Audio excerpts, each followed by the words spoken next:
Hello everyone, মামাবাড়ি থেকে এসে চুপচাপ বসে আছি। এখনও এখানে ব্যাগ থেকে আমি জামাগুলো বের করাইনি। আর এখানে দেখো আগে থেকেই কত কাচার আছে, আর বিছানাটাও কাচতে হবে, তাই রাতেই আমি বিছানাটা চেঞ্জ করে রেখে দিয়েছি। আর এখানে তোমরা শুধু দেখো কতটা কাচার আছে। ব্যাগগুলোও কেচে দেবো, কারণ প্রচণ্ড নোংরা হয়েছে, প্রচুর কাচা আছে কালকে সকালে। আর তাই আমি আজকে সকাল সকাল উঠে পড়ে সব কেচে দিয়েছি। আর এখন ঘড়িতে বাজে সকাল 8:30। আমার কাচা হয়ে গেছে, আর আমি এখন ছাদে মিলে দেবো। আর আজকের ওয়েদারটা মোটামুটি হয়েছে, মানে একদম মেঘলাও নয় আর একদম তীব্র রোদও নয়, মোটামুটি। আর এখন দেখো আমি কতগুলো কেচেছি, আর এখান থেকেই স্টার্ট হয়ে গেছে।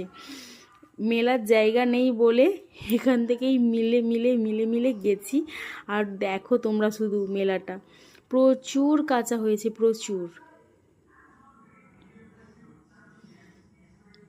আমি ভাবছি কাচার পর যে আমি এতটা কেচেছি, আর কেচে তো আমি পুরো হাঁপিয়ে গেছি, আর আমি নিজেই পুরো ভিজে গেছি। এই দেখো তোমরা, পুরো নাইটি ভিজে গেছে, আর আমার এতটাই গরম লাগছে। আর এখানে দেখো বিছানার অবস্থা, আমি তুড়ি মেরে বিছানাটা ঠিক করে দিলাম।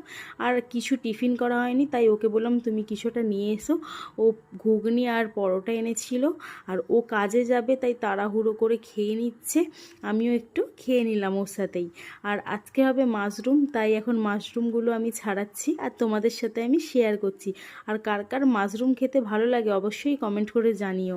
আর মাশরুম রান্না আমার হয়ে গেছে, এখানে আমি একটু আমার মামা শ্বশুর বাড়িতে দেব। আর এখানে আমি এখন দিতে যাচ্ছি। এখানে আমি মামা শ্বশুর বাড়ি চলে এসেছি। আর আজকের হঠাৎ করে ওয়েদারটা দেখো কেমন একটা হয়ে গেছে। তোমাদের কেমন লাগলো অবশ্যই জানিও। টাটা।